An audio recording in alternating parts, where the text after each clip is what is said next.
जय माता दी दोस्तों। आज हम आपको सुनाने वाले हैं नवरात्रि के 7वें दिन माँ कालरात्रि देवी की कहानी। माँ दुर्गा के कुल 9 रूप हैं जिनकी पूजा नवरात्रि के दौरान की जाती है। शैलपुत्री, ब्रह्मचारिणी, चंद्रघंटा, कुसमांडा, स्कंद माता, कात्यायनी और कालरात्रि, महागौरी और सिद्धिदात्री माँ। कालरात्रि भी इन्हीं में से एक है जिनकी पूजा नवरात्रि के 7वें दिन की जाती है, जिसे महासप्तमी भी कहा जाता है। माँ दुर्गा ने ये अवतार बुराई का नाश करने हेतु लिया था। उन्होंने ये अवतार धारण कर शुंभ, निशुंभ और रक्तबीज जैसे दानवों का वध किया था। कथा के अनुसार माँ दुर्गा के इस रूप को सबसे शक्तिशाली माना गया है। इनके शरीर का रंग घने अंधेरे के भांति काला है और माता के अत्यंत लंबे केस खुले और बिखरे हैं। माँ कालरात्रि के गले में विद्युत की तरह चमकने वाली माला सुशोभित है। 4 भुजाओं वाली कालरात्रि देवी गधे पर मंडित रहती हैं। इनके बाएं हाथ में लोहे का कांटेदार अस्त्र अलंकृत है और दूसरे में एक कतार है। माँ कालरात्रि का दायां हाथ हमेशा ऊपर की तरफ उठा रहता है, जो लोगों को सदैव अपने आशीर्वाद से सुसज्जित रखता है।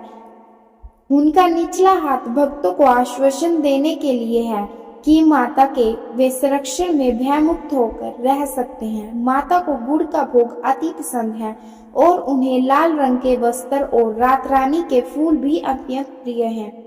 एक बार दैत्य शुंभ, निशुंभ और रक्तबीज ने अपना आतंक तीनों लोकों में फैलाना शुरू कर दिया था।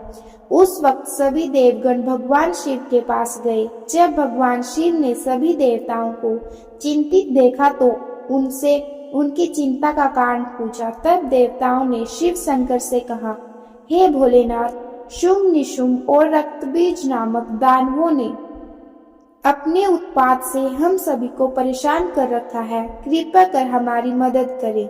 यह सुनते ही भोलेनाथ ने अपने समीप बैठी माता पार्वती की ओर देखा और उनसे उन दानवों का वध करने की प्रार्थना की। भगवान शंकर की विनती सुनकर देवी पार्वती ने उनके सामने नतमस्तक होकर उनका आशीर्वाद लिया और वहां से जाने की आज्ञा मांगी और दानवों का वध करने निकल पड़ी। माता पार्वती ने दानवों का वध करने के लिए माँ दुर्गा का रूप धारण किया। इस रूप में वह सिंह पर सवार करती हुई अति मनमोहक और शक्तिशाली प्रतीत हो रही थी। माता को देख सभी राक्षस अचंभित हो गए।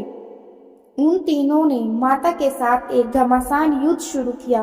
दैत्यों ने अपना पूरा बल लगा दिया, परंतु माता के सामने नहीं टिक पाए। आदिशक्ति ने शुंभ और निशुंभ का वध कर दिया। इसके पश्चात माँ ने रक्तबीज के साथ युद्ध करना शुरू किया। रक्तबीज कोई मामूली दानव नहीं था। उसने कठोर तपस्या कर ब्रह्मा जी से अमर होने का वरदान हासिल किया था। ब्रह्मा जी ने उसे यह वरदान दिया था कि जब भी उसे कोई मारने का प्रयत्न करेगा, तब उसके शरीर से निकली खून की बूंदें जैसे ही धरती को स्पर्श करेंगी, वैसे ही अनेक रक्त बीजों का जन्म होगा। इसी वरदान के अनुसार जैसे ही माता ने उस पर प्रहार किया, उसकी खून की बूंदें धरती पर गिरी और अत्यंत रक्त बीज प्रकट हो गए।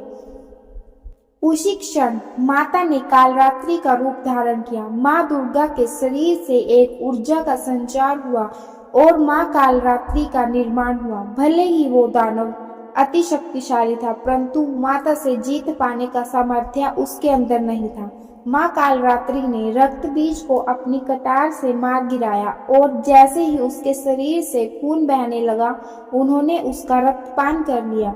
माँ कालरात्रि की पूजा सप्तमी के दिन करने के पीछे भी एक बहुत बड़ा कारण है। कहा जाता है कि 6 दिन देवी की पूजा करने के बाद 7वें दिन हमारा मन हस्तर चक्र में स्थित होता है। इस चक्र में हमारा मन सबसे साफ और शुद्ध स्थिति में होता है। इस वक्त कालरात्रि की पूजा करने से हमें ब्रह्मांड की सभी सिद्धियों की प्राप्ति होती है और सारी असुरी शक्तियां हमसे दूर भाग जाती हैं। माँ कालरात्रि की आराधना का मंत्र कुछ इस प्रकार है, जिसके जाप से आप सभी की सभी मनोकामनाएं अवश्य पूर्ण होंगी। ओम देवी कालरात्रे नमः। अर्थात ओम के समान निर्विकारी माँ कालरात्रि दुख रूपी अंधकार का नाश करने वाली है। दुष्टों व राक्षसों का अंत करने वाली माँ सबका कल्याण करे। कालरात्रि आराधना मंत्र। ओम जयंती मंगला काली भद्रकाली कपालिनी दुर्गा क्षमा शिवा धात्री स्वाहा सबधा नमोस्तुते। माँ कालरात्रि का प्रिय भोज। माँ कालरात्रि को गुड़ व हलवे का भोग लगाना चाहिए, इससे वे प्रसन्न होती हैं और भक्तों की मनोकामनाएं पूर्ण करती हैं। कालरात्रि माता की पूजा विधि क्या है?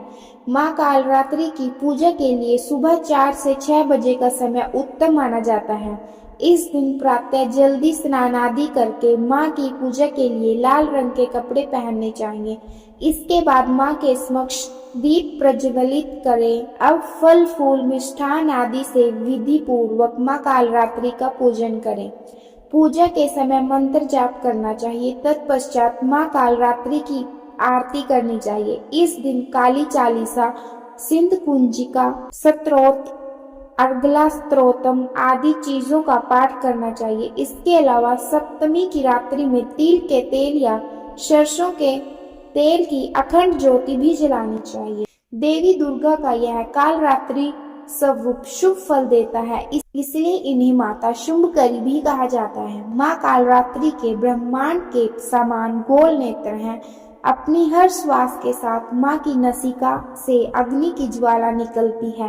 अपने 4 हाथों में खड्ग, लोहे का अस्त्र, अभय मुद्रा और वर मुद्रा किए माँ अपने वाहन गदर पर सवार है। माँ दुर्गा का यह अति शक्तिशाली रूप हमें यह सिखाता है कि बुराई कितनी भी शक्तिशाली क्यों न हो, परंतु उसे अच्छाई के आगे घुटने टेकने ही पड़ते हैं। जो इंसान सच्चे मन से माँ की पूजा करेगा, माँ किसी न किसी रूप में अवतरित होकर उनके जीवन से सभी बुराइयों का नाश करेगी। जय माँ कालरात्रि। यदि आपको वीडियो अच्छी लगी है तो वीडियो को लाइक और चैनल को सब्सक्राइब करें। धन्यवाद। जय माता दी।